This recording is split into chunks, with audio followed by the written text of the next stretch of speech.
कोई चीज़, कोई वर्ग, कोई इहो जिहा खेतर नहीं छड्डिया गया जिन्होंने प्रॉपरली एनालाइज नहीं किया गया और उन्होंने जो लोड़ीदा सीगा वो नहीं दिता गया। ये मतलब गाँव गरीब किसान दे नाल लिंक्ड बजट हैगा।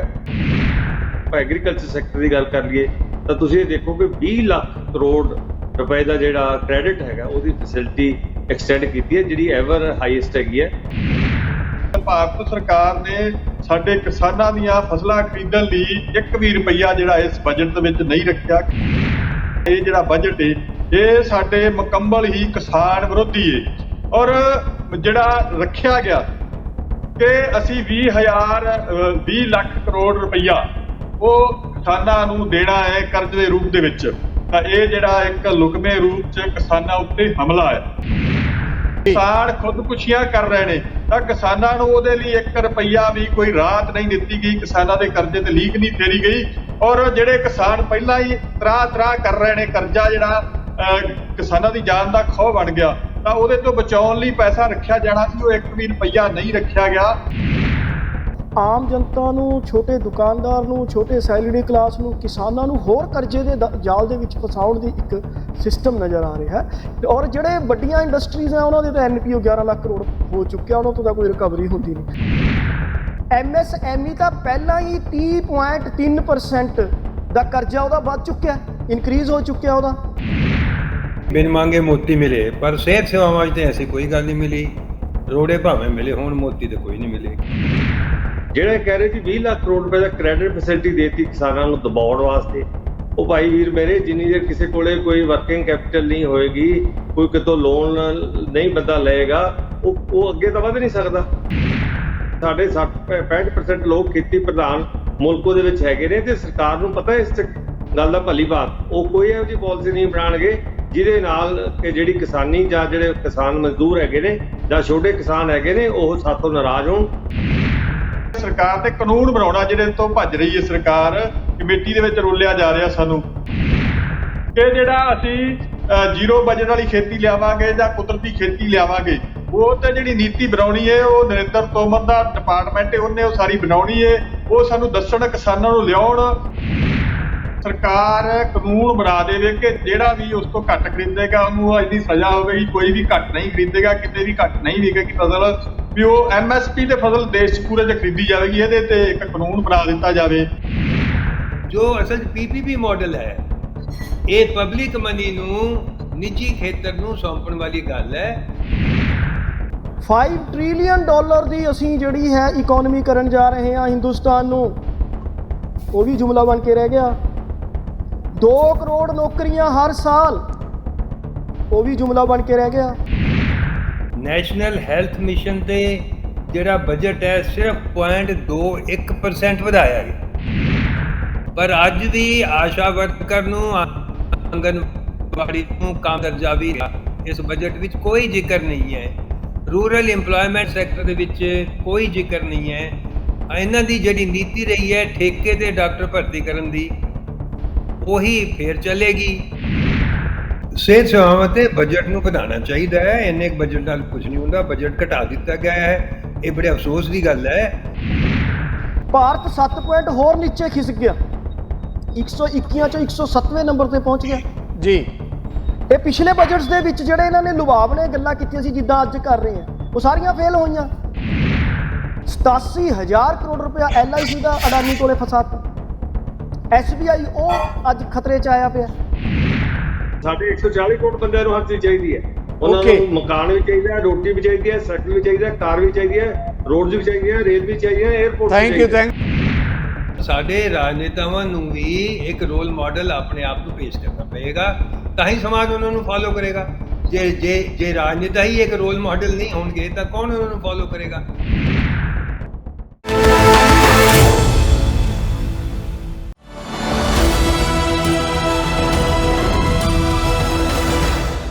ਨਜ਼ਰੀਆ ਦੀ ਡਿਬੇਟ ਜਗਤਾਰ ਸਿੰਘ ਸਿੱਧੂ ਵੱਲੋਂ ਦਰਸ਼ਕਾਂ ਨੂੰ ਸਤਿ ਸ਼੍ਰੀ ਅਕਾਲ। ਅੱਜ ਕੌਮੀ ਪੱਧਰ ਦਾ ਵੱਡਾ ਮੁੱਦਾ ਹੈ। ਪ੍ਰਧਾਨ ਮੰਤਰੀ ਨਰਿੰਦਰ ਮੋਦੀ ਇਸ ਮੌਜੂਦਾ ਪਾਰੀ ਦਾ ਉਹਨਾਂ ਦਾ ਆਖਰੀ ਬਜਟ ਪਾਰਲੀਮੈਂਟ ਦੇ ਅੰਦਰ, ਕਿਉਂਕਿ ਆਪਾਂ ਸਾਰੇ ਜਾਣਦੇ ਹਾਂ ਕਿ 24 ਜਿਹੜਾ ਹੈਗਾ ਪਾਰਲੀਮੈਂਟ ਦੀਆਂ ਚੋਣਾਂ ਆ ਰਹੀਆਂ। ਇਸ ਬਜਟ ਦੀ ਪੇਸ਼ਕਾਰੀ ਜਦੋਂ ਵਿੱਤ ਮੰਤਰੀ ਵੱਲੋਂ ਕੀਤੀ ਗਈ ਹੈ ਤਾਂ ਮੱਧ ਵਰਗ ਦੇ ਲਈ ਟੈਕਸ ਦੇ ਵਿੱਚ ਤੇ ਹੋਰ ਕਈ ਰਿਆਇਤਾਂ ਦੇ ਕੇ ਮੱਧ ਵਰਗ ਨੂੰ ਖੁਸ਼ ਕਰਨ ਦੀ ਕੋਸ਼ਿਸ਼ ਕੀਤੀ ਗਈ ਹੈ। ਕੁਝ ਹੋਰ ਵਰਗਾਂ ਲਈ ਵੀ ਰਿਆਇਤਾਂ ਦਿੱਤੀਆਂ ਗਈਆਂ। ਕਿਸਾਨਾਂ ਦੇ ਬਾਰੇ ਵੀ ਕਈ ਪੇਸ਼ਕਾਰੀਆਂ, ਬਾਗਵਾਨੀ ਦੀ ਗੱਲ ਕਰ ਲਈਏ, ਖੇਤੀ ਦੇ ਦੂਜੇ ਵੱਖ-ਵੱਖ, ਚਾਹੇ ਕੁਦਰਤੀ ਖੇਤੀ ਦੀ ਗੱਲ ਕਰ ਲਈਏ, ਵੱਖ-ਵੱਖ ਮੁੱਦਿਆਂ ਦੇ ਉੱਤੇ ਲੈ ਕੇ ਛੋਟਾਂ ਦੀ ਗੱਲ ਕਰ ਲਈਏ, ਕਰਜ਼ੇ ਦੀ ਗੱਲ ਕਰ ਲਈਏ, ਕਿਸਾਨੀ ਨਾਲ ਜੁੜੇ ਹੋਏ ਮਾਮਲੇ ਹੈ। ਕਿਸਾਨੀ ਨੂੰ ਕਿੰਨਾ ਕਿਹਦੇ ਨਾਲ ਲਾਹਾ ਮਿਲੇਗਾ, ਇਸ ਮੁੱਦੇ 'ਤੇ ਆਪਾਂ ਚਰਚਾ ਕਰਾਂਗੇ।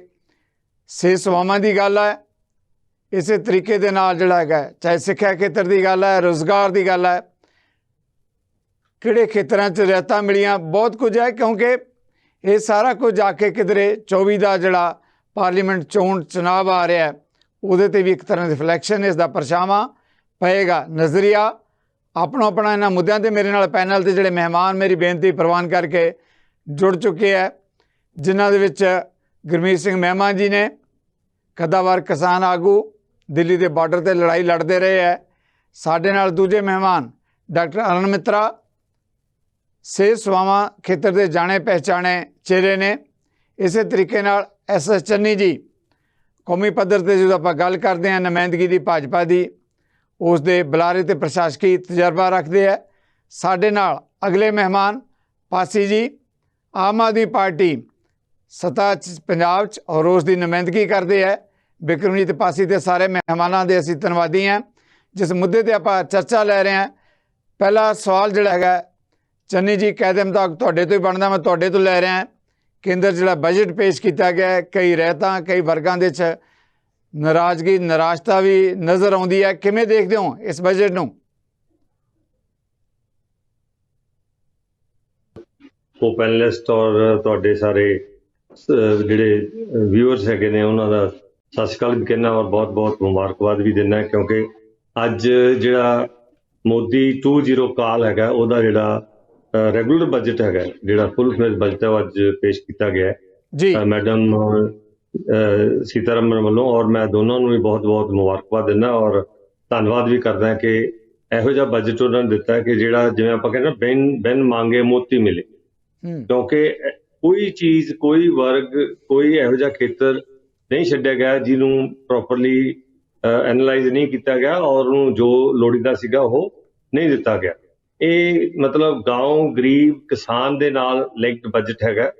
ਔਰ ਤੁਸੀਂ ਇਹ ਦੇਖੋਗੇ ਕਿ ਜਿਹੜੀਆਂ ਮਾਰਕੀਟਸ ਨੇ ਉਹ ਵੀ ਇੱਕਦਮ ਰਾਈਜ਼ ਕਰ ਗਈਆਂ 1100 ਪੁਆਇੰਟ ਤੱਕ।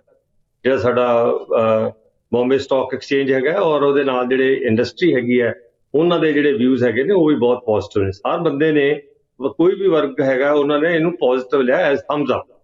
ਤੋ ਇਹ ਇੱਕ ਅੰਮ੍ਰਿਤ ਕਾਲ ਦਾ ਜਿਹੜਾ ਬਜਟ ਹੈਗਾ, ਜਿਹਦੇ ਵਿੱਚ ਫੋਕਸ ਹੈਗੀ ਹੈ ਯੂਥ ਦੇ ਉੱਪਰ ਹੈ, ਜੌਬ ਕ੍ਰੀਏਸ਼ਨ ਦੇ ਉੱਪਰ ਹੈ ਔਰ ਸਸਟੇਨੇਬਲ ਔਰ ਸਟੇਬਲ ਜਿਹੜਾ ਮੈਕਰੋ ਫਾਈਨੈਂਸ਼ੀਅਲ ਇਨਵਾਇਰਨਮੈਂਟ ਹੈਗਾ, ਉਹਦੇ ਤੇ ਵੀ ਜਿਹੜੀ ਹੈਗੀ ਅਸੀਂ ਇਹ ਸਾਰਾ ਇੱਥੇ ਜ਼ੋਰ ਦਿੱਤਾ ਗਿਆ। ਫਿਰ ਜਿਹੜਾ ਸਾਡਾ ਮੱਧਮ ਵਰਗ ਹੈਗਾ, ਉਹਨੂੰ ਵੀ ਬਹੁਤ ਵੱਡੀ ਰਿਲੀਫ ਦਿੱਤੀ ਹੈ, ਕਿਉਂਕਿ ਇਨਕਮ ਟੈਕਸ ਜਿਹੜੀਆਂ ਸਲੈਬਸ ਹੈਗੀਆਂ ਨੇ ਉਹ 5 ਕਰ ਦਿੱਤੀਆਂ ਨੇ ਔਰ ਜਿਹੜੀ ਮਤਲਬ ਸਾਰੀਆਂ ਸਲੈਬ ਦੇ ਵਿੱਚ ਵੀ ਘੱਟ ਹੈ ਔਰ 3 ਲੱਖ ਦੀ ਜਿਹੜੀ ਬੇਸਿਕ ਹੈਗੀ ਉਹ ਵੀ ਦਿੱਤੀ ਗਈ ਹੈ ਔਰ 7 ਲੱਖ ਤੱਕ ਜਿਹੜਾ ਹੈਗਾ, ਜਿਹੜਾ ਇਨਕਮ ਟੈਕਸ ਰਿਬੇਟ ਦੀ ਐਲੀਜੀਬਿਲਿਟੀ ਦਿੱਤੀ ਆ, ਉਹ ਬੜੇ ਇਹਦੇ ਵਿੱਚ ਫਾਇਦੇ ਨੇ ਔਰ ਵਰਚੁਅਲ ਉਹਦੇ ਵਿੱਚ ਵੀ ਬਹੁਤ ਫਰਕ ਹੈਗਾ। ਜਿੱਥੋਂ ਤੱਕ ਆਪਾਂ ਜੇ ਸਟੇਟਸ ਦੀ ਗੱਲ ਕਰੀਏ ਤਾਂ ਸਟੇਟਸ ਨੂੰ ਵੀ ਉਹਨਾਂ ਨੇ 3.5% ਜਿਹੜਾ GSDP ਹੈਗਾ ਉਹਦਾ ਫਿਸਕਲ ਡੈਫਿਸਿਟ ਅਲਾਉ ਕੀਤਾ ਹੈ। 0.5% ਜਿਹੜਾ ਪਾਵਰ ਸੈਕਟਰ ਦੇ ਰਿਫਾਰਮਸ ਦੇ ਨਾਲ ਲਿੰਕ ਕੀਤਾ। ਤੇ ਜਿਹੜੀ ਸਾਡੀ 50 ਈਅਰ ਇੰਟਰਸਟ ਫ੍ਰੀ ਲੋਨ ਦੀ ਸਕੀਮ ਹੈਗੀ ਹੈ ਸਟੇਟਾਂ ਨੂੰ to ਇਨਸੈਂਟਿਵਾਈਜ਼ investment in the status, ਉਹ ਵੀ ਐਕਸਟੈਂਡ ਕੀਤੀ ਹੈਗੀ ਹੈ ਔਰ ਮਾਰਚ ਜਿਹੜਾ ਉਹ 24 ਤੱਕ ਲਾਗੂ ਰਹੇਗੀ। ਤੋ ਬੜਾ ਕੁਝ ਇਹਦੇ ਵਿੱਚ ਦਿੱਤਾ ਗਿਆ ਹੈਗਾ। ਫਿਰ ਜੇ ਆਪਾਂ ਐਗਰੀਕਲਚਰ ਸੈਕਟਰ ਦੀ ਗੱਲ ਕਰ ਲਈਏ ਤਾਂ ਤੁਸੀਂ ਇਹ ਦੇਖੋ ਕਿ 20 ਲੱਖ ਕਰੋੜ ਰੁਪਏ ਦਾ ਜਿਹੜਾ ਕ੍ਰੈਡਿਟ ਹੈਗਾ ਉਹਦੀ ਫੈਸਿਲਿਟੀ ਐਕਸਟੈਂਡ ਕੀਤੀ ਹੈ, ਜਿਹੜੀ ਐਵਰ ਹਾਈਐਸਟ ਹੈਗੀ ਹੈ।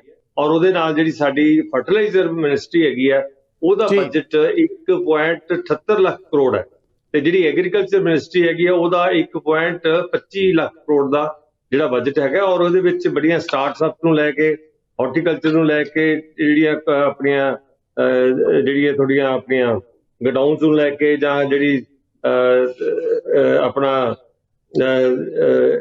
ਇਨੋਵੇਟਰਸ ਨੂੰ ਲੈ ਕੇ, ਬੜੀਆਂ ਉਹਦੇ ਵਿੱਚ, ਜਾਂ ਜਿਵੇਂ ਹੁਣ ਮਿਲਟਸ ਦਾ ਇੰਟਰਨੈਸ਼ਨਲ ਈਅਰ ਚੱਲ ਰਿਹਾ ਹੈਗਾ ਸ੍ਰੀ ਅੰਨ ਉਹਦੇ ਵਿੱਚ ਉਹਦੇ ਵੀ ਜਿਹੜੀ ਸਕੀਮ ਹੈਗੀ ਆ ਉਹ ਲਾਗੂ ਕੀਤੀ ਗਈ ਹੈ। ਬਿਲਕੁਲ ਜੀ record ਵੱਖ-ਵੱਖ ਸਾਡੀ ਵਰਗਾਂ ਨੂੰ ਜਿੱਦਾਂ ਤੁਸੀਂ ਬਜਟ ਦੀ ਆਪਾਂ ਪੇਸ਼ਕਾਰੀ ਦੀ ਗੱਲ ਕਰਦੇ ਹਾਂ, ਬਹੁਤ ਸਾਰੇ ਕੰਸੈਸ਼ਨ ਰਹਿਤਾਂ, ਬਹੁਤ ਸਾਰੇ ਸਵਾਲ ਜਿੱਦਾਂ ਤੁਸੀਂ ਪੇਸ਼ਕਾਰੀ ਦਾ ਜ਼ਿਕਰ ਕਰ ਰਹੇ ਹੋ। ਮੈਂ ਇਹਨਾਂ ਮੁੱਦਿਆਂ 'ਤੇ ਆਪਾਂ ਫਿਰ ਵੀ ਆਉਂਦੇ ਹਾਂ, ਤੁਹਾਡੇ ਨਾਲ ਬਹੁਤ ਸਾਰੇ ਸਵਾਲ ਹੈਗੇ। ਆਪਾਂ ਜਦੋਂ ਮਹਿਮਾਨਾਂ ਨਾਲ ਚਰਚਾ 'ਚ ਲੈਂਦੇ ਹਾਂ ਤਾਂ ਉਹ ਸਵਾਲ ਵੀ ਆਉਣੇ ਸੁਭਾਵਿਕ ਹੈ। ਸਾਡੇ ਨਾਲ ਕਿਸਾਨ ਆਗੂ ਮਹਿਮਾ ਜੀ ਵੀ ਬਣੇ ਹੋਏ ਹੈ।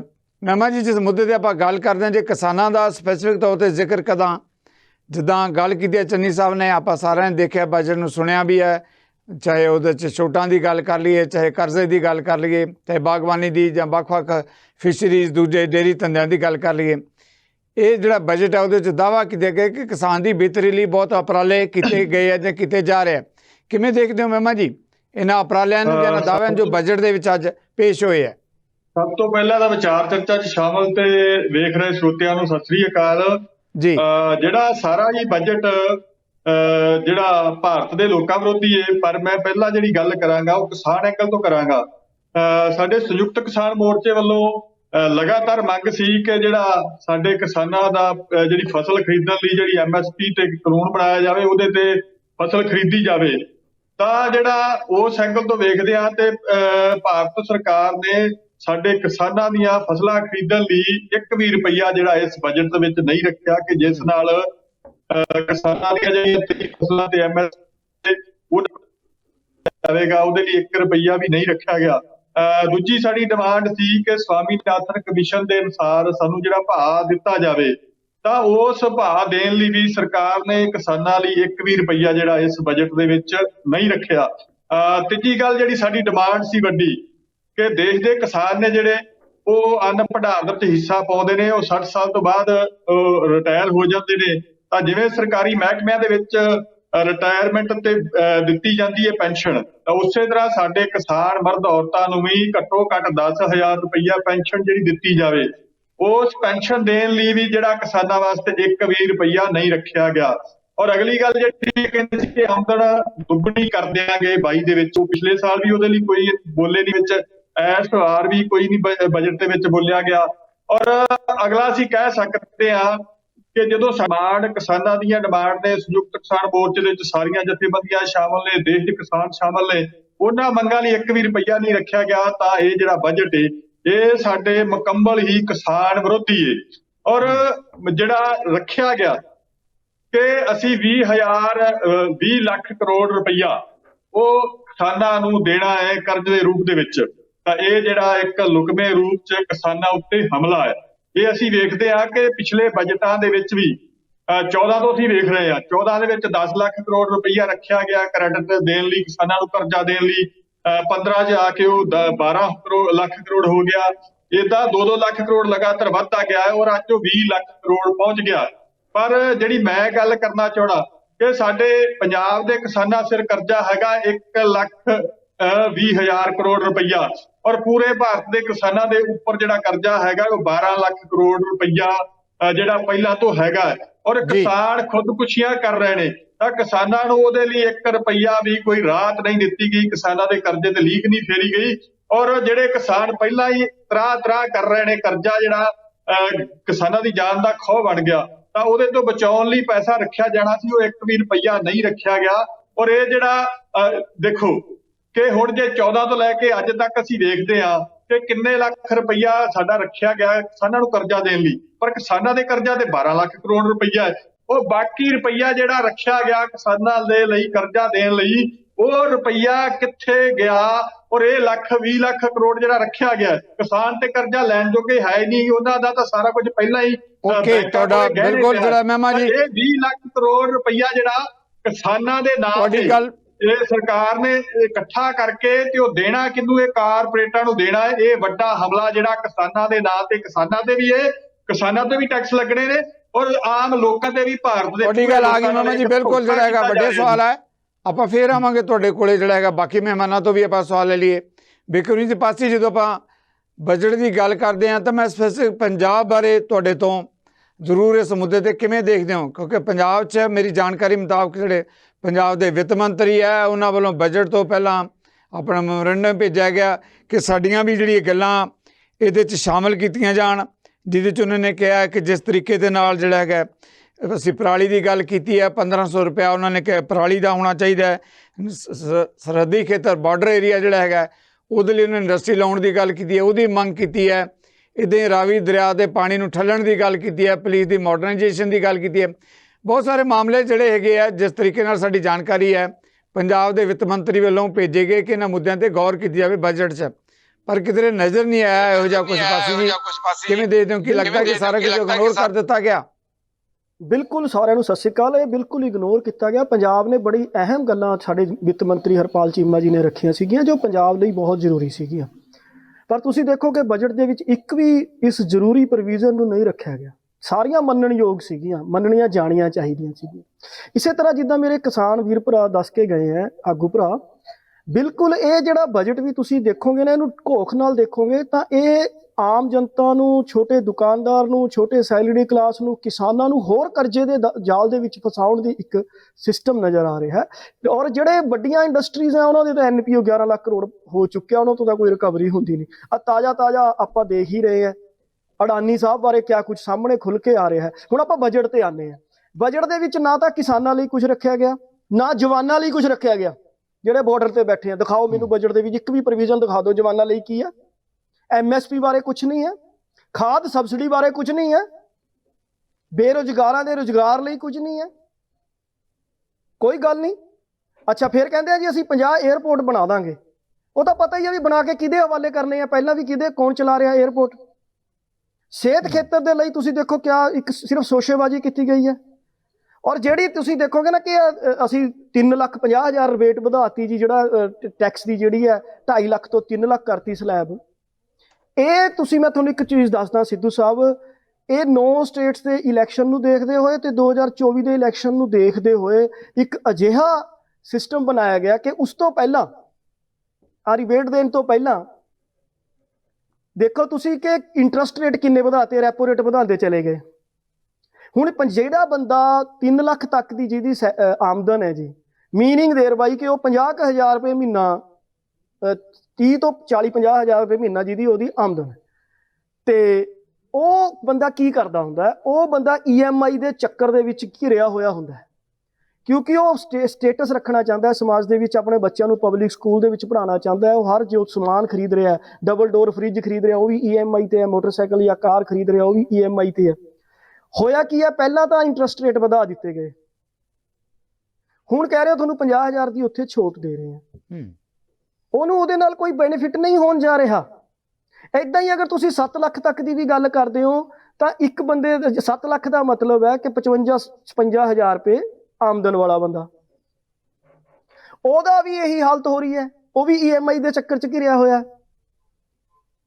ਔਰ ਇਹਦੇ ਲਈ ਇਹ ਸਿਰਫ ਇੱਕ ਢੋਲ ਵਜਾਇਆ ਜਾ ਰਿਹਾ ਹੈ ਜੀ ਕਿ ਅਸੀਂ ਆ ਦੇਖੋ ਜੀ 2.5 ਲੱਖ ਤੋਂ 3,000 ਕਰਤੀ।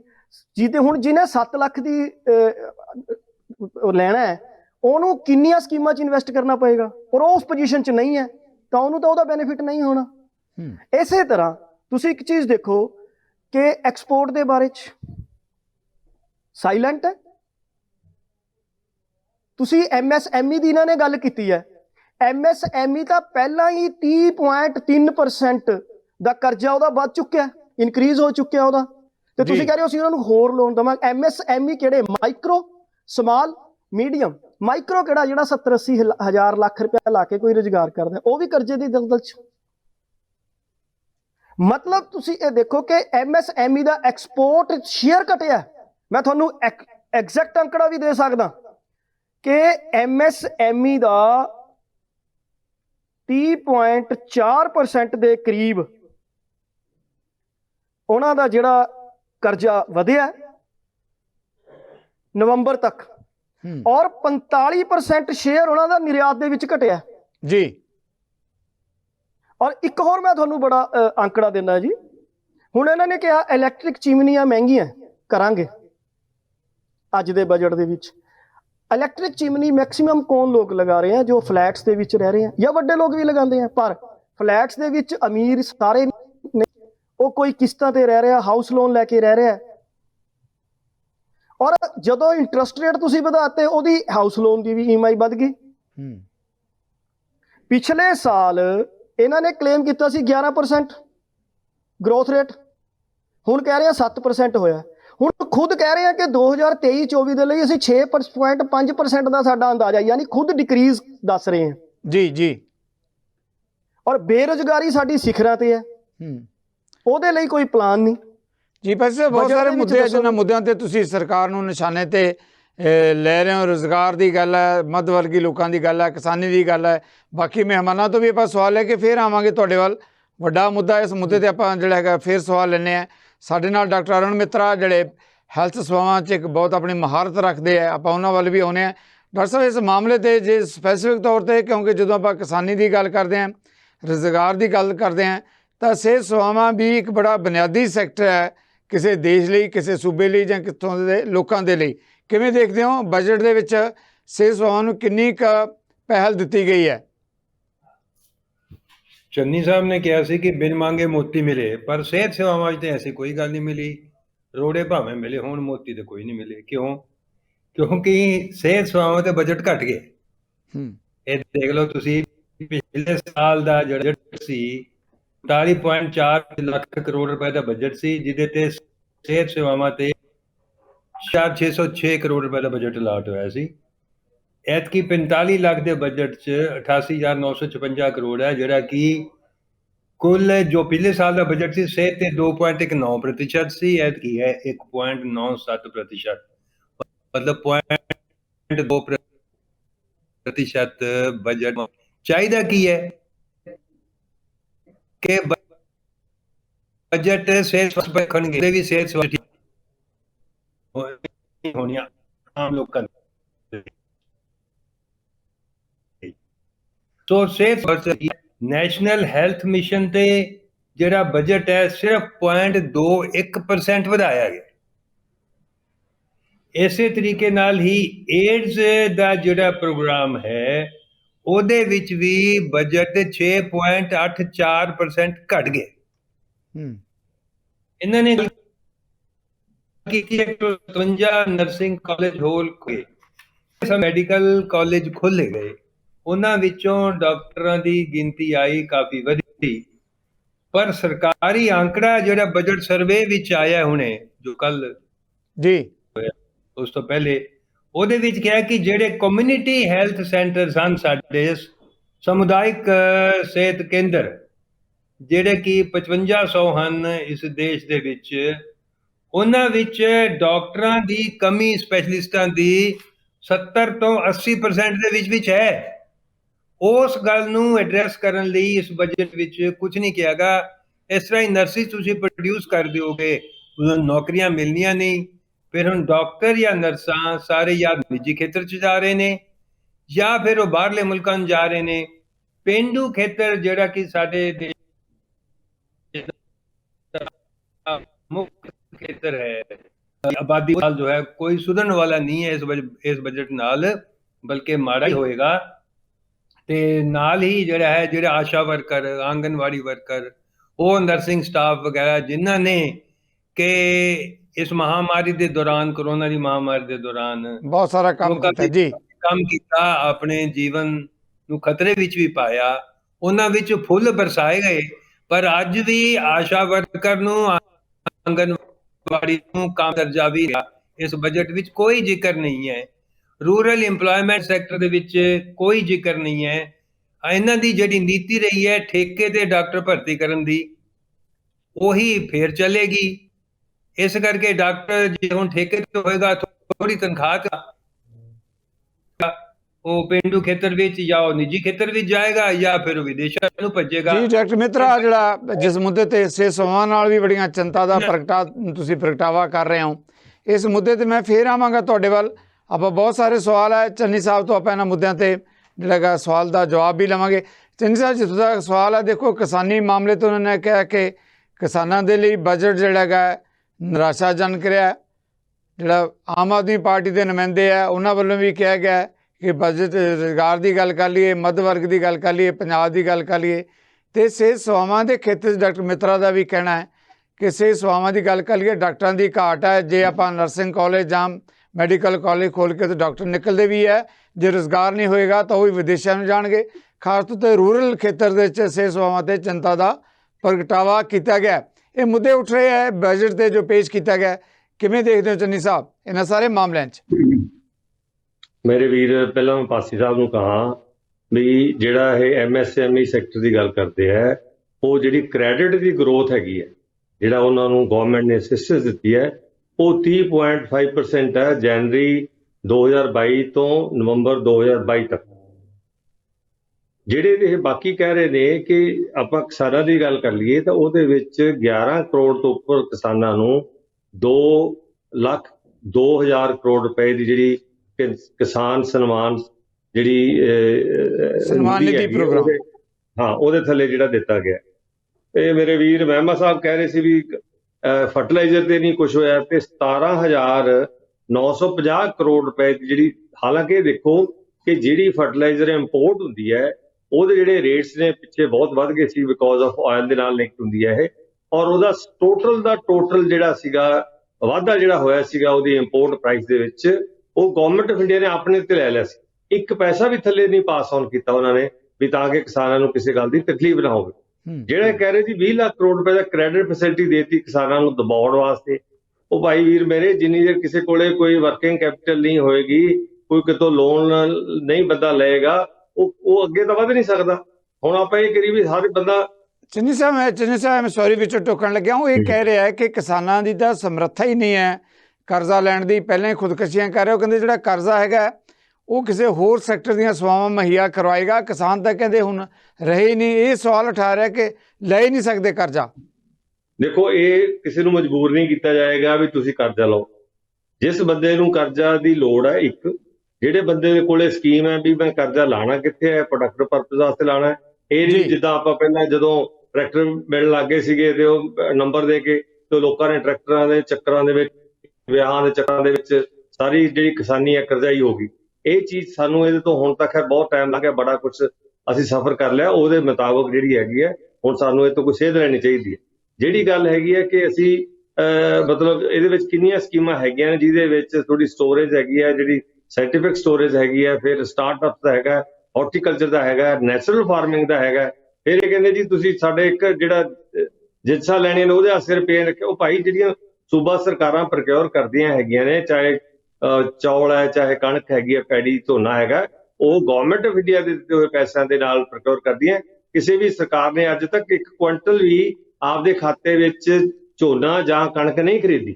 ਚੰਨੀ ਸਾਹਿਬ ਬਿਲਕੁਲ ਤੁਸੀਂ ਠੀਕ ਕਹਿ ਰਹੇ ਹੋ। MSP ਦੇ ਮੁੱਦੇ ਤੇ ਉਹਨਾਂ ਨੇ ਸਵਾਲ ਉਠਾਇਆ ਕਿ ਉਹਦੇ ਬਾਰੇ ਬਿਲਕੁਲ ਹੀ ਚੁੱਪ ਰਹੀ ਹੈ ਕੇਂਦਰ ਸਰਕਾਰ ਬਜਟ 'ਚ। ਦੇਖੋ, ਇਹਨਾਂ ਤੋਂ ਨੁਮਾਇੰਦੇ ਮੰਗੇ ਗਏ ਸੀ, ਇਹਨਾਂ ਨੇ ਨੁਮਾਇੰਦੇ ਅਜੇ ਤੱਕ ਨਹੀਂ ਆਪਦੇ ਦਿੱਤੇ। ਇਹ ਜੇ ਨੁਮਾਇੰਦੇ ਦੇਣਗੇ, ਇੱਕ ਮਤ ਹੋਣਗੇ, ਅੱਗੇ ਜਾ ਕੇ ਅੱਗੇ ਆਪਣੀ ਗੱਲ ਤੋਰਨਗੇ ਤਾਂ ਗੱਲ ਤੁਰ ਜਾਏਗੀ। ਕੋਈ ਸਰਕਾਰ ਇਹਨਾਂ ਦੀ ਦੁਸ਼ਮਣ ਨਹੀਂ ਹੈਗੀ।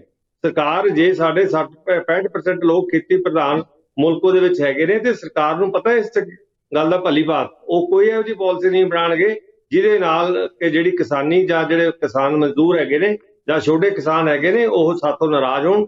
ਜਦੋਂ ਸਰਕਾਰ ਉਹਨਾਂ ਵਾਸਤੇ ਵੀ ਹੈ, ਸਰਕਾਰ ਉਹਨਾਂ ਦਾ ਵੀ ਪੱਖ ਪੂਰੇਗੀ।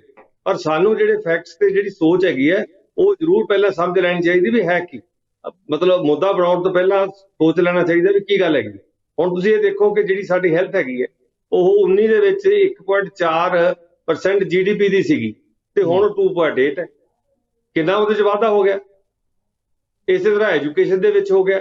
ਹੁਣ 157 ਜਿਹੜੇ ਅਸੀਂ ਨਵੇਂ ਨਰਸਿੰਗ ਕਾਲਜ ਬਣਾ ਰਹੇ, ਨਰਸਾਂ ਦੀ, ਡਾਕਟਰਾਂ ਦੀ ਇੰਨੀ ਘਾਟ ਹੈਗੀ ਹੈ, ਇਹ ਪਤਾ ਨਹੀਂ ਅਰਨ ਮਿੱਤਰਾ ਜੀ ਇਹ ਸਮਝ ਸਕਦੇ, ਮੈਂ ਵੀ ਸੈਕਟਰੀ ਰਿਹਾ, ਕੋਈ ਡਾਕਟਰ ਪਿੰਡ 'ਚ ਜਾਣਾ ਨਹੀਂ ਚਾਹੁੰਦਾ। ਜਿੰਨੇ ਸਪੈਸ਼ਲਿਸਟ ਹੈ ਜਦੋਂ ਬਦਲੀ ਦੀ ਅਰਜ਼ੀ ਲਿਖਦੇ ਆ ਉਹ ਕਹਿੰਦਾ ਜੀ ਮੈਂ ਮੈਡੀਕਲ ਡਾਕਟਰ ਹੈ, ਇਹ ਨਹੀਂ ਦੱਸਦਾ ਕਿ ਮੈਂ ਉਹਦਾ ਅਲਟਰਾਸਾਊਂਡ ਦਾ ਹੈਗਾ, ਕਿ ਮੈਂ ਗਾਇਨੋਕੋਲੋਜਿਸਟ ਹੈ, ਕਿ ਮੈਂ ਸਰਜਨ ਹੈ। ਉਹ ਨਾਲ ਪਿੰਡਾਂ ਦੇ ਵਿੱਚ ਆਪਣਾ ਪ੍ਰੈਸ਼ਰ ਪਾ ਕੇ, ਕੋਈ ਇਹੋ ਜਿਹਾ ਡਾਕਟਰ ਨਹੀਂ ਜਿਹਦੇ ਮਰੀਜ਼ ਨਹੀਂ ਹੈਗੇ ਪੋਲੀਟੀਸ਼ੀਅਨ, ਉਹ ਉੱਥੇ ਜਾ ਕੇ ਪ੍ਰੈਕਟਿਸ ਬਣਾਉਂਦੇ ਆ। ਉਹ ਨਾਲ ਦੇ ਪਿੰਡ ਦੀ ਡਿਸਪੈਂਸਰੀ ਲੱਗ ਜਾਂਦਾ, ਨਾ ਉੱਥੇ ਜਾਂਦਾ ਤੇ ਪ੍ਰੈਕਟਿਸ ਆਪਦੀ ਕਰਦਾ ਉਹ ਸ਼ਹਿਰ ਦੇ ਵਿੱਚ। ਸੋ ਮੇਰੀ ਤਕੀਦ ਹੈਗੀ ਹੈ ਕਿ ਪ੍ਰੈਕਟਿਸ ਵਾਲਾ ਕੰਮ ਬੰਦ ਕਰੋ, ਔਰ ਜੇ ਨੌਕਰੀ ਕਰਨੀ ਹੈ ਤਾਂ ਇਮਾਨਦਾਰੀ ਦੇ ਨਾਲ, ਔਰ ਖਾਸ ਕਰਕੇ ਜਿੱਥੇ ਜਿੱਥੇ ਵੈਕੈਂਸੀਆਂ ਪਈਆਂ ਨੇ ਐਟਲੀਸਟ ਜਿਹੜੇ ਸਪੈਸ਼ਲਿਸਟ ਸਾਡੇ ਕੋਲ ਨਹੀਂ ਹੈ ਉਹ ਤਾਂ ਵੀ ਕੈਨ ਵੇਟ, ਪਰ ਜਿਹੜੇ ਸਾਡੇ ਕੋਲ ਸਪੈਸ਼ਲਿਸਟ ਹੈਗੇ ਨੇ ਤੇ ਉਹ ਸਰਕਾਰ ਦਾ ਵੀ ਫਰਜ਼ ਹੈਗਾ, ਡਾਕਟਰਾਂ ਦਾ ਵੀ ਫਰਜ਼ ਹੈਗਾ ਕਿ ਲੋਕਾਂ ਦੀ ਸੇਵਾ ਵਾਸਤੇ ਉਹ ਆਪਣੇ ਆਪ ਨੂੰ ਅੱਗੇ ਲਿਆਉਣ, ਔਰ ਸਰਕਾਰ ਵੀ ਭਾਲ ਕੇ ਉਹਨਾਂ ਨੂੰ ਲਾਵੇ ਤਾਂ ਕਿ ਜਿੰਨੀਆਂ ਵੀ CHC ਦੇ ਵਿੱਚ ਜਾਂ ਸਬ ਡਿਵੀਜ਼ਨ ਹਸਪੀਟਲ ਦੇ ਵਿੱਚ, ਡਿਸਟ੍ਰਿਕਟ ਹਸਪੀਟਲ ਅਸੀਂ ਬੰਦੇ ਪੂਰੇ ਕਰ ਸਕਦੇ, ਸਾਨੂੰ ਬੰਦੇ ਪੂਰੇ ਕਰਨੇ ਚਾਹੀਦੇ। ਜਿਹੜੀਆਂ ਬਾਕੀ ਗੱਲਾਂ ਕੀਤੀਆਂ ਰੂਟੀਨ ਦੀਆਂ ਹੈਗੀਆਂ ਨਾ, ਰੂਟੀਨ ਦੇ ਵਿੱਚ ਐਡਰੈਸ ਹੋਣਗੇ, ਸਾਰਾ ਕੁਝ ਬਜਟ 'ਚ ਨਹੀਂ ਆ। ਜੀ ਥੈਂਕ ਯੂ ਚੰਨੀ ਸਾਹਿਬ, ਤੁਹਾਡੀ ਗੱਲ ਆ ਗਈ। ਆਪਾਂ ਫਿਰ ਇਸ ਮੁੱਦੇ ਤੇ ਆਉਨੇ ਆ। ਮੈਂ ਜਿਸ ਮਾਮਲੇ ਤੇ ਤੁਸੀਂ ਗੱਲ ਕਰ ਰਹੇ ਹੋ, ਭਾਜਪਾ ਵੱਲੋਂ ਕਿਹਾ ਜਾ ਰਿਹਾ ਹੈ ਕਿ ਜਦੋਂ ਤੱਕ ਸਵਾਲ ਹੈ ਕਿਸਾਨੀ ਹਿੱਤਾਂ ਦਾ, ਉਹ ਕਹਿੰਦੇ ਪੂਰੇ ਤੌਰ ਤੇ ਸਰਕਾਰ ਵੱਲੋਂ ਧਿਆਨ ਤਾਂ ਰੱਖਿਆ ਹੀ ਗਿਆ, ਕਰਜ਼ਾ ਕਿਸੇ ਤੇ ਥੋਪਿਆ ਨਹੀਂ ਜਾਏਗਾ। MSP ਦੀ ਤੁਸੀਂ ਗੱਲ ਕਰਦੇ ਹੋ, ਕਹਿੰਦੇ ਜਦੋਂ ਤੁਸੀਂ ਨੁਮਾਇੰਦੇ ਹੀ ਨਹੀਂ ਦਿਓਗੇ ਤਾਂ ਸਰਕਾਰ ਉਹਦੇ 'ਚ ਕੀ ਕਰ ਸਕਦੀ ਹੈ। ਇਹ ਮਾਮਲੇ ਸਰਕਾਰ ਵੱਲੋਂ ਕਿਸਾਨਾਂ ਦੇ ਬਾਰੇ 'ਚ ਉਠਾਏ ਜਾ ਰਹੇ ਆ।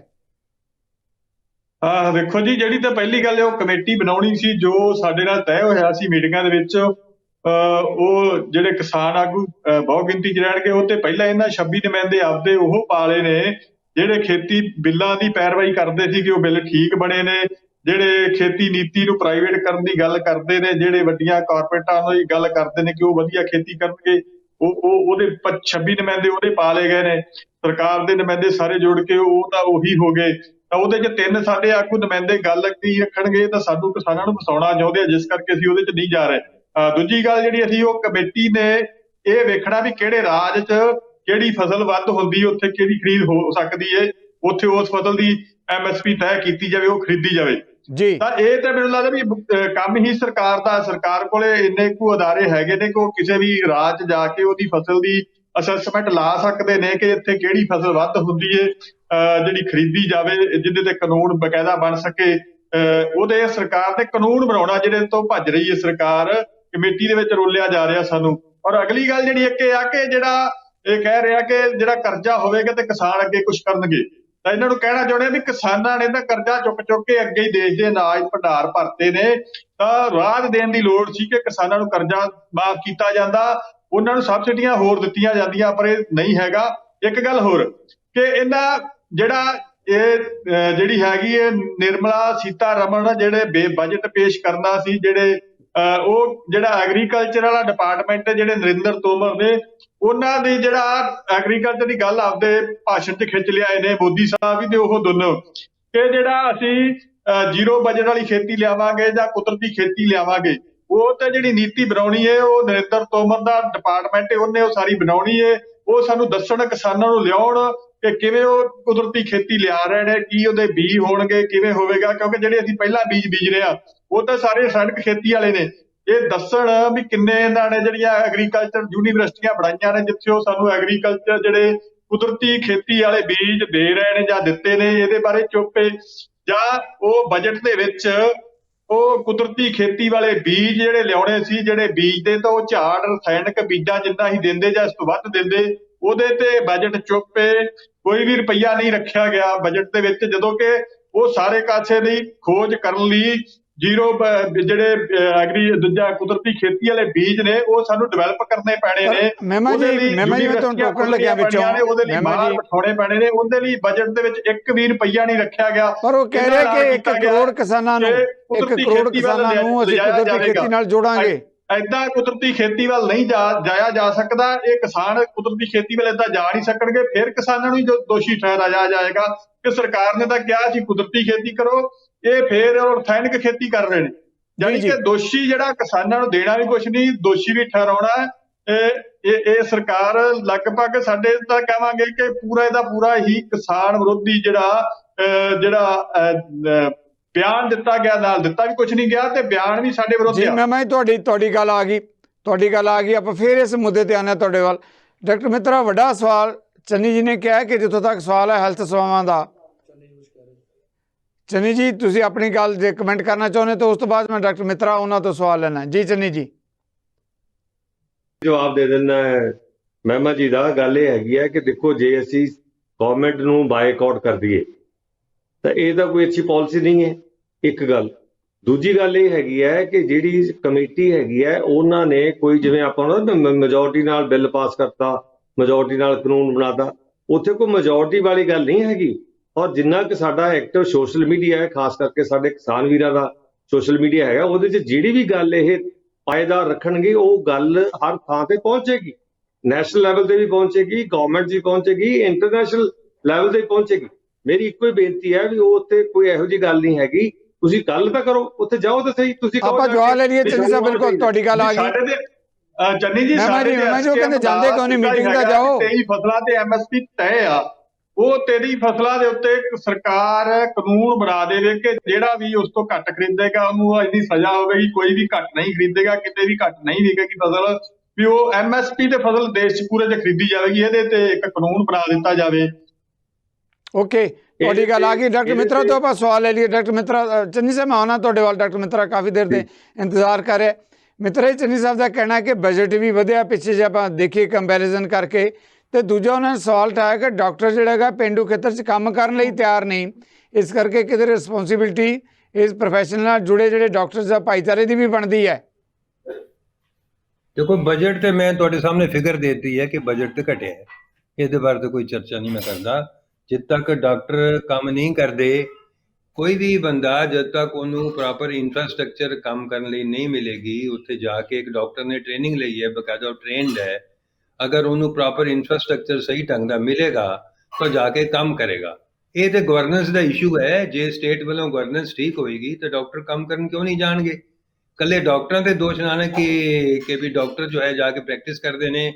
ਮੈਂ ਸਮਝਦਾ ਕਿ ਜੇ ਕੋਈ ਡਾਕਟਰ ਅਗਰ ਪ੍ਰੈਕਟਿਸ ਅਲਾਉਡ ਨਹੀਂ ਹੈ, ਕਿ ਮੈਂ ਸਹਿਮਤ ਹਾਂ ਉਹਨੂੰ ਪ੍ਰੈਕਟਿਸ ਨਹੀਂ ਕਰਨੀ ਚਾਹੀਦੀ, ਪਰ ਇਹ ਵੀ ਅੱਗੇ ਇਹ ਜੋ ਗਵਰਨੈਂਸ ਦਾ ਸਵਾਲ ਹੈ ਨਾ, ਸਾਡੇ ਰਾਜਨੇਤਾਵਾਂ ਨੂੰ ਵੀ ਇੱਕ ਰੋਲ ਮਾਡਲ ਆਪਣੇ ਆਪ ਨੂੰ ਪੇਸ਼ ਕਰਨਾ ਪਏਗਾ, ਤਾਂ ਹੀ ਸਮਾਜ ਉਹਨਾਂ ਨੂੰ ਫਾਲੋ ਕਰੇਗਾ।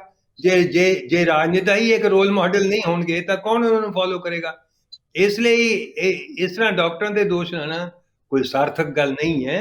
ਮੈਂ ਤੇ ਗੱਲ ਤੇ ਬਜਟ ਦੀ ਹੋ ਰਹੀ ਹੈ, ਇਸ ਲਈ ਬਜਟ ਤੇ ਐਲੋਕੇਸ਼ਨ ਜਿਹੜੀ ਹੈ ਕਿ ਜੋ ਸਾਡਾ ਬਜਟ ਹੈ, ਇੱਕ ਪਾਸੇ ਤੇ ਉਹ ਕੰਕਰੀਟ ਹੁੰਦਾ ਪੈਸਾ, ਦੂਸਰਾ ਉਹ ਇੱਕ ਡਾਇਰੈਕਸ਼ਨ ਵੀ ਦਿੰਦਾ ਹੈ ਕਿ ਹੈਲਥ ਕੇਅਰ ਕਿੱਧਰ ਜਾਏਗੀ। ਇਹਦੇ ਵਿੱਚ ਸਾਰੀ PPP ਮੋਡ ਤੇ ਗੱਲ ਕੀਤੀ ਹੈ। PPP ਮੋਡ ਕੀ ਹੈ ਕਿ ਪ੍ਰਾਈਵੇਟ ਸੈਕਟਰ ਨਾਲ ਪਾਰਟਨਰਸ਼ਿਪ ਪਿਛਲੀ ਸਰਕਾਰ ਵੀ ਲੈ ਕੇ ਆਈ ਸੀ, ਇਹ ਜੋ ਕੁਝ ਸਾਲ ਪਹਿਲੇ ਵੀ ਲੈ ਕੇ ਆਈ ਸੀ, 2 ਸਾਲ ਪਹਿਲੇ ਸੈਂਟਰ ਗਵਰਨਮੈਂਟ, ਕਿ ਜਿਹੜੇ ਡਿਸਟ੍ਰਿਕਟ ਹਸਪੀਟਲਸ ਹਨ ਉਹਨਾਂ ਨੂੰ ਪ੍ਰਾਈਵੇਟ ਸੈਕਟਰ ਨੂੰ ਦਿੱਤਾ ਜਾਏਗਾ। ਅੱਧੀਆਂ ਸੀਟਾਂ ਜੋ ਉੱਥੇ ਅੱਧੇ ਪੇਸ਼ੈਂਟ ਹੋਣਗੇ ਉਹਨਾਂ ਦਾ ਮੁਫਤ ਇਲਾਜ ਹੋਏਗਾ ਤੇ ਅੱਧਿਆਂ ਦਾ ਇਲਾਜ ਹੋਏਗਾ ਪੇਡ ਤੇ। ਜਿਹੜੇ ਮੁਫਤ ਇਲਾਜ ਵਾਲੇ ਹੋਣਗੇ ਉਹਨਾਂ ਨੂੰ ਇੱਕ ਡੈਜ਼ਿਗਨੇਟਿਡ ਅਥਾਰਟੀ ਤੋਂ ਸਾਈਨ ਕਰਵਾਉਣੇ ਪੈਣਗੇ। ਉਹ ਗਰੀਬ ਆਦਮੀ ਉੱਥੇ ਹੀ ਧੱਕੇ ਖਾਂਦੇ ਰਹਿਣਗੇ। ਸੋ ਇਸ ਤਰੀਕੇ ਦਾ ਜੋ ਅਸਲ PPP ਮਾਡਲ ਹੈ, ਇਹ ਪਬਲਿਕ ਮਨੀ ਨੂੰ ਨਿੱਜੀ ਖੇਤਰ ਨੂੰ ਸੌਂਪਣ ਵਾਲੀ ਗੱਲ ਹੈ। ਸਰਕਾਰ ਨੂੰ ਆਪਣੀ ਜ਼ਿੰਮੇਵਾਰੀ ਖੁਦ ਹੈਲਥ ਤੇ ਐਜੂਕੇਸ਼ਨ, ਮੈਂ ਸਮਝਦਾ ਕਿ ਬੇਸਿਕ ਹੈ ਕਿਸੇ ਸੁਸਾਇਟੀ ਦੇ ਅਸੈਟਸ। ਇਹ ਸਾਡੀਆਂ ਸਰਕਾਰਾਂ ਜੋ ਹਨ ਉਹ ਅਸੈਟਸ ਲੈ ਕੇ ਇਹਨਾਂ ਨੂੰ ਲਾਇਬਿਲਿਟੀ ਦੇ ਤੌਰ ਤੇ, ਇੱਕ ਬੋਝ ਦੇ ਤੌਰ ਤੇ ਲੈਂਦੀਆਂ ਹਨ। ਜਦ ਤੱਕ ਇਹ ਕਨਸੈਪਟ ਨਹੀਂ ਬਦਲੇਗਾ, ਸਾਡੀ ਹੈਲਥ ਵੱਲ ਇਹ ਧਿਆਨ ਨਹੀਂ ਬਦਲੇਗਾ। ਬਾਕੀ ਮੁਲਕ ਬਜਟ ਦਾ 10% ਹੈਲਥ ਤੇ ਲਗਾ ਰਹੇ ਨੇ, ਅਸੀਂ ਜੋ ਹੈ ਹਾਲੇ 1.97% ਲਗਾ ਰਹੇ ਹਾਂ, ਤਾਂ ਫਿਰ ਕਿਵੇਂ ਚੱਲੇਗਾ? ਜੀ ਬਿਲਕੁਲ ਡਾਕਟਰ ਸਾਹਿਬ, ਤੁਹਾਡਾ ਵਿਊ ਪੁਆਇੰਟ ਆ ਗਿਆ। ਫਿਰ ਆਵਾਂਗੇ ਇਸ ਮੁੱਦੇ ਤੇ, ਕਾਫੀ ਸੰਜਮ ਨਾਲ ਸਬਰ ਨਾਲ ਇੰਤਜ਼ਾਰ ਕਰ ਰਿਹਾ। ਪਾਸੀ ਜੀ ਇਸੇ ਮੁੱਦੇ ਤੇ ਪੰਜਾਬ ਦੇ ਐਂਗਲ ਤੋਂ ਮੈਂ ਫਿਰ ਤੁਹਾਡੇ ਤੋਂ ਸਵਾਲ ਲੈਣ ਲੱਗਿਆ। ਦੇਖੋ, ਪੰਜਾਬ ਨੇ ਜਿਹੜੇ ਵੱਡੇ ਸਵਾਲ ਉਠਾਏ ਸੀ ਉਹਨਾਂ ਬਾਰੇ ਬਜਟ 'ਚ ਕੋਈ ਜਿਹੜਾ ਹੈਗਾ ਕੋਈ ਇਸ ਤਰ੍ਹਾਂ ਦਾ ਜਿਹੜਾ ਹੈਗਾ ਕਮੈਂਟਸ ਜਾਂ ਜਿਹੜੀ ਹੈਗੀ ਜਾਣਕਾਰੀ ਨਹੀਂ ਆਈ। ਪਰ ਚੰਨੀ ਦਾ ਕਹਿਣਾ ਕਿਸਾਨੀ ਦੀ ਗੱਲ ਕਰ ਲਈਏ, ਚਾਹੇ ਖੇਤੀ ਦੀ ਗੱਲ ਕਰ ਲਈਏ ਜਿਹੜਾ ਹੈਗਾ, ਜਾਂ ਇਸੇ ਤਰੀਕੇ ਨਾਲ ਸਿਹਤ ਸੇਵਾਵਾਂ ਦੀ ਗੱਲ ਕਰ ਲਈਏ, ਰੁਜ਼ਗਾਰ ਦੀ ਗੱਲ ਕਰ ਲਈਏ, ਇਹਨਾਂ ਸਾਰੇ ਮਾਮਲਿਆਂ 'ਚ ਜਿਹੜੀ ਪ੍ਰਤੀਬੱਧਤਾ ਹੈ ਉਹ ਬਜਟ ਇਸ ਗੱਲ ਦਾ ਹੁੰਗਾਰਾ ਭਰਦਾ ਹੈ ਸਾਰੇ ਵਰਗਾਂ ਦੇ ਲਈ। ਦੇਖੋ, ਚੰਨੀ ਜੀ ਇੱਕ ਬਹੁਤ ਹੀ ਵਰਿਸ਼ਟ, ਬਹੁਤ ਹੀ ਇੰਟੈਲੀਜੈਂਟ ਇੱਕ ਸ਼ਖਸੀਅਤ ਹੈ। ਉਹ ਇਸ ਬਿਲਕੁਲ ਜਿਹੜਾ ਕਹਿ ਸਕਦੇ ਹੋ ਬੇਸਵਾਦਾ, ਨਿਰਾਸ਼ ਕਰਨ ਵਾਲੇ ਬਜਟ ਨੂੰ ਵੀ ਉਹ ਇੱਕ ਵਾਰੀ ਤਾਂ ਦਿਖਾ ਦੇਣਗੇ ਵੀ ਹਾਂਜੀ ਇਹ ਅੱਛਾ ਹੈ, ਇਹਨਾਂ 'ਚ ਇੰਟੈਲੀਜੈਂਸ ਹੈ। ਮੈਂ ਕਿਉਂਕਿ ਇਸ ਤਰ੍ਹਾਂ ਦੀ ਇਸ ਗੱਲ ਨੂੰ ਮੈਂ ਕਹਿੰਦਾ, ਪਰ ਸੱਚਾਈ ਕਿਆ ਹੈ? ਆਪਾਂ ਐਗਰੀਕਲਚਰ ਦੀ ਮੈਂ ਇੱਕ ਗੱਲ ਸ਼ੁਰੂ ਕਰਦਾ। ਐਗਰੀਕਲਚਰ ਗਰੋਥ ਰੇਟ 3%, 3 ਤੋਂ ਘਟ ਕੇ 3% ਰਹਿ ਗਿਆ। ਇਹ ਸਰਕਾਰ ਦਾ ਅੰਕੜਾ ਹੈ। 2.5 ਕਰੋੜ ਕਿਸਾਨਾਂ ਨੂੰ ਕਿਸਾਨ ਨਿਧੀ ਤੋਂ ਹਟਾ ਦਿੱਤਾ ਗਿਆ, ਇਹ ਵੀ ਸਰਕਾਰੀ ਅੰਕੜਾ ਹੈ। ਤੀਸਰੀ ਚੀਜ਼, ਪਹਿਲਾਂ ਵੀ ਜਿਹੜੇ ਮੋਦੀ ਸਰਕਾਰ ਵੱਲੋਂ ਬਜਟ ਪੇਸ਼ ਹੋਏ ਉਹਨਾਂ 'ਚ ਕਿਹਾ ਸੀ ਕਿਸਾਨਾਂ ਦੀ ਆਮਦਨ ਦੁੱਗਣੀ ਹੋਏਗੀ, ਉਹ ਵੀ ਜੁਮਲਾ ਬਣ ਕੇ ਰਹਿ ਗਿਆ। 15 ਲੱਖ ਵਾਲਾ ਤਾਂ ਜੁਮਲਾ ਕਹਿ ਦਿੰਦੇ ਆ ਵੀ ਖੁਦ ਹੀ ਮੰਨ ਜਾਂਦੇ ਆ ਜੁਮਲਾ ਸੀ। ਬੁਲਟ ਟ੍ਰੇਨ, ਉਹ ਵੀ ਜੁਮਲਾ ਬਣ ਕੇ ਰਹਿ ਗਿਆ। ਫਿਰ ਪਿਛਲੇ ਤੋਂ ਪਿਛਲੇ ਬਜਟ 'ਚ ਸਮਾਰਟ ਸਿਟੀ, 100 ਸਮਾਰਟ ਸਿਟੀ ਫਲਾਣਾ, ਉਹ ਵੀ ਜੁਮਲੇ ਬਣ ਕੇ ਰਹਿ ਗਏ। $5 ਟ੍ਰਿਲੀਅਨ ਦੀ ਅਸੀਂ ਜਿਹੜੀ ਹੈ ਇਕੋਨਮੀ ਕਰਨ ਜਾ ਰਹੇ ਹਾਂ ਹਿੰਦੁਸਤਾਨ ਨੂੰ। ਉਹ ਵੀ ਜੁਮਲਾ ਬਣ ਕੇ ਰਹਿ ਗਿਆ। 2 ਕਰੋੜ ਨੌਕਰੀਆਂ ਹਰ ਸਾਲ, ਉਹ ਵੀ ਜੁਮਲਾ ਬਣ ਕੇ ਰਹਿ ਗਿਆ। ਹੁਣ ਸੱਚਾਈ ਕੀ ਹੈ ਜੀ? 22 ਕਰੋੜ ਲੋਕਾਂ ਨੇ ਸੈਂਟਰ ਕੋਲੇ ਦਰਖਾਸਤਾਂ ਦਿੱਤੀਆਂ, ਨੌਜਵਾਨਾਂ ਨੇ, ਬੇਰੁਜ਼ਗਾਰਾਂ ਨੇ, ਔਰ ਇਹ ਪਿਛਲੇ ਸਮੇਂ ਦੇ ਦੌਰਾਨ ਸਿਰਫ 6 ਤੋਂ 7 ਲੱਖ ਦੇ ਕਰੀਬ ਨੂੰ ਅਕੋਮੋਡੇਟ ਕਰ ਸਕੇ। ਹਿਊਮਨ ਡਿਵੈਲਪਮੈਂਟ ਇੰਡੈਕਸ ਦੇ ਵਿੱਚ ਅਸੀਂ 130ਵੇਂ ਨੰਬਰ ਤੋਂ 132ਵੇਂ ਨੰਬਰ ਤੇ ਖਿੱਚ ਗਏ। ਪਰ ਕੈਪੀਟਾ ਇਨਕਮ ਦੇ ਵਿੱਚ ਏਸ਼ੀਆ ਦੇ ਵਿੱਚ ਅਸੀਂ ਬੰਗਲਾਦੇਸ਼ ਤੋਂ ਵੀ ਪਿਛੜ ਗਏ, ਔਰ ਏਸ਼ੀਆ ਦੇ ਵਿੱਚ ਸਾਡਾ 41ਵਾਂ ਸਥਾਨ ਹੈ, ਪੂਰੇ ਵਿਸ਼ਵ ਦੇ ਵਿੱਚ ਸਾਡਾ 144ਵਾਂ ਸਥਾਨ ਪਹੁੰਚ ਗਿਆ। ਦੇਸ਼ ਤੇ ਕਰਜ਼ਾ ਪਹਿਲਾਂ 55 ਲੱਖ ਕਰੋੜ ਸੀ, ਹੁਣ 155 ਲੱਖ ਕਰੋੜ ਹੋ ਗਿਆ। ਲੋਕਾਂ ਦੇ 골ਡ ਲੋਨ ਦੀ ਜਿਹੜੀ ਗਰੋਥ ਹੋਈ ਆ ਉਹ 92% ਲੋਕ 골ਡ ਰੱਖ ਕੇ ਲੋਨ ਲੈ ਰਹੇ ਆ ਗੁਜ਼ਾਰਾ ਚੱਲਣ ਲਈ। ਗਲੋਬਲ ਹੰਗਰ ਇੰਡੈਕਸ ਦੇਖੋ ਤੁਸੀਂ, ਗਲੋਬਲ ਹੰਗਰ ਇੰਡੈਕਸ ਕਿਆ ਕਹਿ ਰਿਹਾ ਜੀ? ਭਾਰਤ 7 ਪੁਆਇੰਟ ਹੋਰ ਨੀਚੇ ਖਿਸਕ ਗਿਆ, 121 ਚੋਂ 107ਵੇਂ ਨੰਬਰ ਤੇ ਪਹੁੰਚ ਗਿਆ ਜੀ। ਇਹ ਪਿਛਲੇ ਬਜਟਸ ਦੇ ਵਿੱਚ ਜਿਹੜੇ ਇਹਨਾਂ ਨੇ ਲੁਭਾਵਣੇ ਗੱਲਾਂ ਕੀਤੀਆਂ ਸੀ, ਜਿੱਦਾਂ ਅੱਜ ਕਰ ਰਹੇ ਆ, ਉਹ ਸਾਰੀਆਂ ਫੇਲ ਹੋਈਆਂ। ਹੁਣ ਪੰਜਾਬ ਨੇ ਕਿਹੜੀ ਗੱਲ ਦੱਸੋ ਮੈਨੂੰ ਡਿਮਾਂਡ ਗਲਤ ਕੀਤੀ ਸੀ? ਜੋ ਪੰਜਾਬ ਫੇਸ ਕਰ ਰਿਹਾ ਉਹ ਉਹਦੇ ਲਈ ਹੈਲਪ ਮੰਗੀ ਸੀ, ਕਿਉਂਕਿ ਕੇਂਦਰ ਦੇ ਵਿੱਚੋਂ ਦੇਖੋ ਜਿੰਨਾ GST ਜਾਂਦਾ ਪਹਿਲਾਂ ਕੇਂਦਰ ਕੋਲੇ ਜਾਂਦਾ, ਇਨਡਾਇਰੈਕਟ ਟੈਕਸਿਸ ਜਾਂਦੇ ਆ ਕੇਂਦਰ ਕੋਲੇ ਜਾਂਦੇ ਆ, ਡਾਇਰੈਕਟ ਟੈਕਸਿਸ ਜਾਂਦੇ ਆ ਕੇਂਦਰ ਕੋਲੇ ਜਾਂਦੇ। ਹੁਣ ਪਿਛਲੇ ਸਾਲਾਂ ਦੇ ਵਿੱਚ ਜਿਹੜਾ ਬੈਨੀਫਿਟ ਹੋਇਆ ਉਹ ਕਿਹਨਾਂ ਨੂੰ ਹੋਇਆ? ਚਹੇਤੇ ਕਾਰਪੋਰੇਟ ਘਰਾਣਿਆਂ ਨੂੰ। ਹਿੰਡਨਬਰਗ ਦੀ ਰਿਪੋਰਟ ਨੇ ਸਾਰੀ ਸੱਚਾਈ ਲਿਆ ਕੇ ਸਾਹਮਣੇ ਰੱਖਤੀ। 87,000 ਕਰੋੜ ਰੁਪਇਆ LIC ਦਾ ਅਡਾਨੀ ਕੋਲੇ ਫਸਾਤਾ। SBI ਉਹ ਅੱਜ ਖਤਰੇ 'ਚ ਆਇਆ ਪਿਆ। ਨਿਵੇਸ਼ਕਾਂ ਦਾ 4 ਲੱਖ ਤੋਂ ਉੱਪਰ ਡੁੱਬ ਗਿਆ, ਔਰ ਇਹਦੇ ਉੱਤੇ ਬਹੁਤ ਵਾਰੀ ਕਿੰਤੂ ਪਰੰਤੂ ਪਹਿਲਾਂ ਵੀ ਹੁੰਦਾ ਰਿਹਾ। ਹੁਣ ਗੰਗਾ ਦੀ ਸਫਾਈ ਦਾ ਉਹ ਅਡਾਨੀ ਜੀ ਕਰਨਗੇ। ਐਸਾ ਵੱਡੇ ਮਾਮਲੇ ਆ, ਬਹੁਤ ਸਾਰੇ ਸਵਾਲ ਹੈ। ਬਿਲਕੁਲ ਜਿਹੜਾ ਹੈਗਾ ਤੁਸੀਂ ਜਿਨ੍ਹਾਂ ਸਵਾਲਾਂ ਦਾ ਜ਼ਿਕਰ ਕਰ ਰਹੇ ਹੋ ਆਪਾਂ ਜਵਾਬ ਵੀ ਲੈਣੇ ਆ। ਚੰਨੀ ਜੀ, ਇਸ ਮਾਮਲੇ ਤੇ ਗੱਲ ਕੀਤੀ ਜਾ ਰਹੀ, ਦੇਖੋ ਪਾਸੀ ਜੀ ਨੇ ਰੁਜ਼ਗਾਰ ਦੇ ਉੱਤੇ ਕਿੰਤੂ ਪਰੰਤੂ ਕੀਤਾ, ਫਿਗਰਾਂ ਦੇ ਨਾਲ ਚੁਣੌਤੀ ਦਿੱਤੀ ਹੈ। ਪੰਜਾਬ ਦੇ ਬਾਰੇ 'ਚ ਕਿਹਾ ਕਿ ਪੰਜਾਬ ਨੇ ਜੋ ਕੁਝ ਵੀ ਮੰਗਿਆ ਉਹਦੇ ਬਾਰੇ ਕੇਂਦਰ ਦਾ ਬਜਟ ਜਿਹੜਾ ਬਿਲਕੁਲ ਚੁੱਪ ਹੈ। ਇਸੇ ਤਰੀਕੇ ਨਾਲ ਕਿਸਾਨ ਆਗੂ ਦਾ ਵੀ ਸਵਾਲ ਹੈ ਕਿ MSP ਦੀ ਜਦੋਂ ਗੱਲ ਕਰ ਰਹੇ ਹਾਂ ਅਸੀਂ ਕਹਿੰਦੇ ਕਾਨੂੰਨੀ ਗਰੰਟੀ ਦੀ ਗੱਲ ਕਰ ਰਹੇ ਹਾਂ, ਅਤੇ ਸਿਹਤ ਸੇਵਾਵਾਂ ਦੇ ਖੇਤਰ 'ਚ ਵੀ ਡਾਕਟਰ ਮਿੱਤਰਾ ਨੇ ਕਿਹਾ ਕਿ ਮੈਂ ਤਾਂ ਅੰਕੜਿਆਂ ਨਾਲ ਕਹਿ ਰਿਹਾ ਕਿ ਕਿਸ ਤਰੀਕੇ ਨਾਲ ਜਿਹੜਾ ਸਿਹਤ ਸੇਵਾਵਾਂ ਘਟੀਆਂ, ਅਤੇ ਰੁਜ਼ਗਾਰ ਦਾ ਜਿੱਥੋਂ ਤੱਕ ਸਵਾਲ ਹੈ ਜਾਂ ਨੌਕਰੀਆਂ 'ਤੇ ਜਾਣ ਦਾ ਸਵਾਲ ਹੈ ਉਹਦੇ ਬਾਰੇ ਕੋਈ ਕਿੰਤੂ ਪਰੰਤੂ ਨਹੀਂ। ਪਾਸੀ ਦਾ ਕਹਿਣਾ ਕਿ ਜੁਮਲੇਬਾਜ਼ੀ ਵਾਲਾ ਪਹਿਲਾਂ ਵੀ ਬਜਟ ਰਿਹਾ ਅਤੇ ਹੁਣ ਵੀ ਜੁਮਲੇਬਾਜ਼ੀ ਕੀਤੀ ਜਾ ਰਹੀ ਹੈ ਇਹਨਾਂ ਸਾਰੇ ਮਾਮਲਿਆਂ ਨੂੰ ਲੈ ਕੇ ਬਜਟ ਦੇ ਦੌਰਾਨ। ਜੀ ਜਗਤਾਰ ਜੀ, ਜਿਹੜੀ ਜੁਮਲੇਬਾਜ਼ੀ ਹੈ ਨਾ, ਉਹਦਾ ਚਾਹੇ ਕੋਈ ਮੇਰਾ ਖਿਆਲ ਜਿਹੜਾ ਜੁਮਲੇਬਾਜ਼ ਹੁੰਦਾ ਨਾਮ ਮਸ਼ਹੂਰ ਹੋ ਗਿਆ। ਮੈਂ ਕਹਿਣਾ ਤਾਂ ਨਹੀਂ ਚਾਹੁੰਦਾ ਸੀ ਵੀ ਕੇਜਰੀਵਾਲ ਜੁਮਲੇਬਾਜ਼ੀ ਦੇ ਫੁੱਫੜ ਬਣ ਗਏ।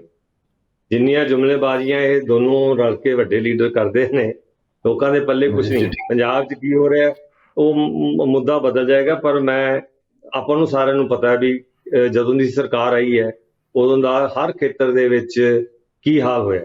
ਇਹ ਦੱਸ ਦੇਣ ਵੀ ਜਿਹੜਾ 30,000 ਕਰੋੜ ਰੁਪਇਆ ਲਿਆ ਇਹਨਾਂ ਨੇ ਕਰਜ਼ਾ ਹੁਣ ਤੱਕ, ਤੇ ਅਜੇ ਲਾਸਟ ਕੁਆਟਰ ਰਹਿੰਦਾ ਉਹਦੇ ਵਿੱਚ ਕਿੰਨਾ ਲੈਣਗੇ, ਵੀ ਉਹ ਕਿਹੜਾ ਪੈਸਾ 1 ਵੀ ਰੁਪਈਆ ਜਿਹੜੇ ਇਹਨਾਂ ਨੇ ਕੈਪੀਟਲ ਐਕਸਪੈਂਡੀਚਰ ਵਾਸਤੇ ਲਾਇਆ ਹੈਗਾ।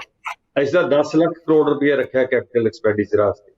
ਫਿਰ ਇਹ ਪਤਾ ਨਹੀਂ ਕਿੱਥੋਂ ਫਿਗਰਾਂ ਲੈਂਦੇ ਨੇ। ਪਰ ਕੈਪੀਟਲ ਇਨਕਮ ਜਿਹੜੀ ਸਾਡੀ ਹੈਗੀ 1,97,000 ਕਰੋੜ, 1,97,000 ਹੋ ਗਈ, ਜਿਹੜੀ ਕਿ ਡਬਲ ਹੋ ਗਈ ਹੈ ਜਿਹੜੀ ਸਾਡੀ ਨੈਸ਼ਨਲ ਲੈਵਲ ਦੀ ਹੈਗੀ ਹੈ।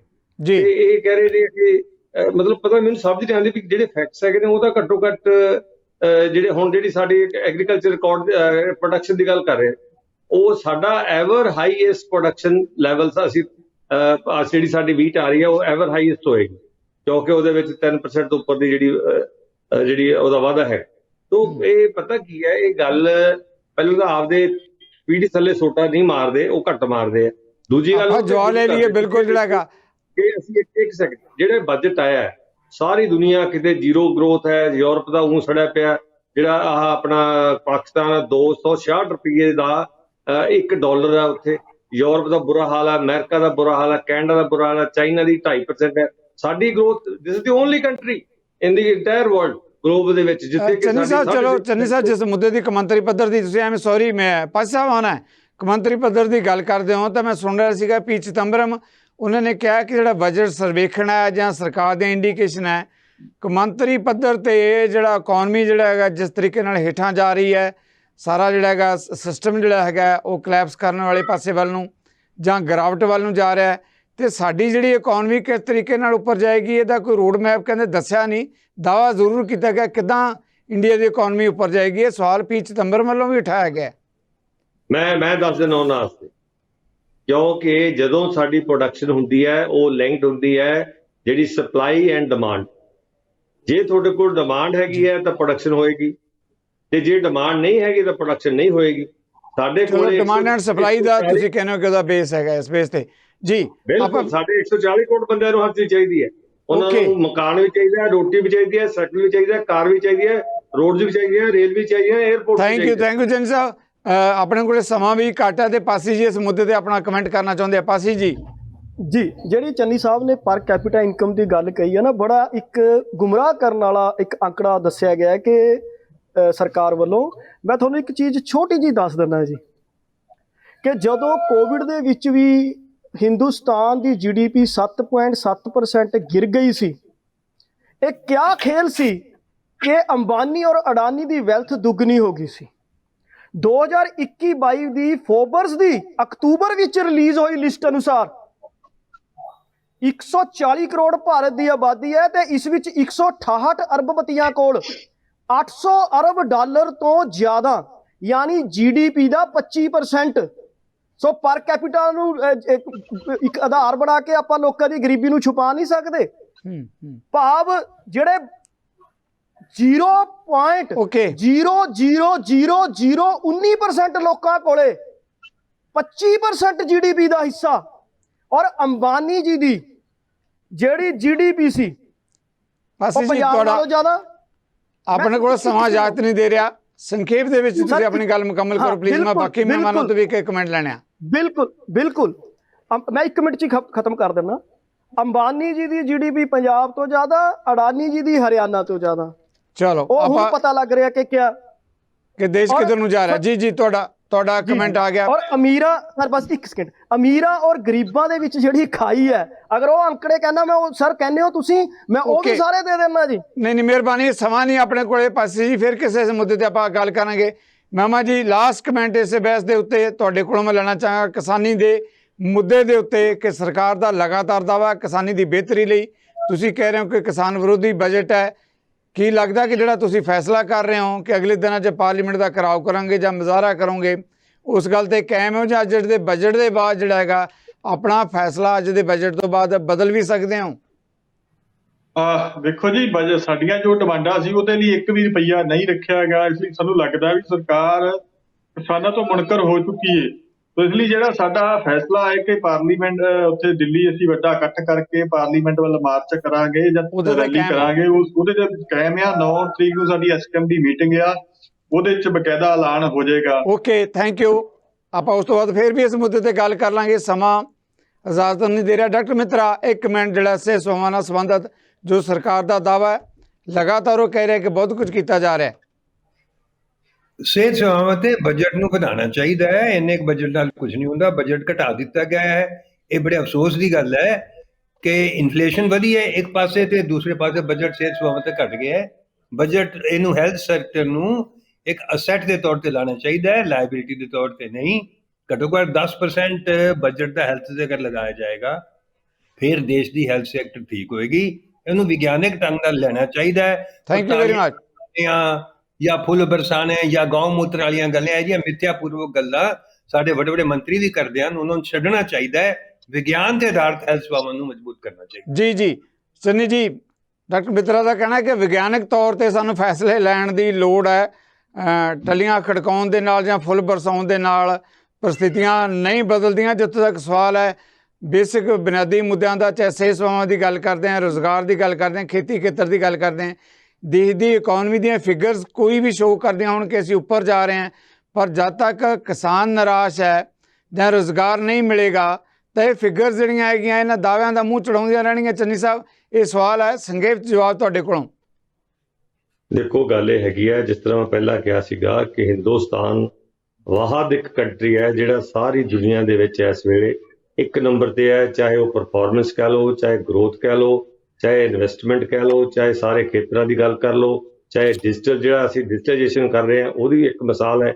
ਕਿ 47 ਲੱਖ ਕਰੋੜ ਅਸੀਂ ਜਿਹੜੇ ਜਨ ਧਨ ਵਾਲੇ ਖਾਤੇ ਜਿਹੜੇ ਹੈਗੇ ਨੇ, ਅਸੀਂ ਹਰੇਕ ਵਰਗ ਨੂੰ, ਚਾਹੇ ਉਹ ਸਿਹਤ ਹੈ, ਹਰ ਚੀਜ਼ ਨੂੰ ਡਿਜੀਟਾਈਜ਼ ਕਰਕੇ, ਚਾਹੇ ਕਿਸਾਨੀ ਹੈ, ਉਹਦੇ ਨਾਲ ਸਾਰੇ ਜਿੰਨੇ ਇਸ਼ੂ ਲਿੰਕ ਹੈਗੇ ਨੇ ਉਹਨਾਂ ਸਾਰਿਆਂ ਦਾ, ਕਿਉਂਕਿ ਜਿਹੜੀ ਇਹ ਨਾਟ ਓਨਲੀ ਕਿ ਡਿਜੀਟਾਈਜੇਸ਼ਨ ਨਾਲ ਇਮੀਡੀਏਟਲੀ ਜਿਹੜੀ ਕੋਈ ਇੰਪਰੂਵਮੈਂਟਸ ਹੁੰਦੀਆਂ ਨੇ, ਉਹਦੇ ਨਾਲ ਜਿਹੜੀ ਕਰਪਸ਼ਨ ਹੈਗੀ ਹੈ ਉਹ ਵੀ ਬਹੁਤ ਘਟਦੀ ਹੈਗੀ ਹੈ।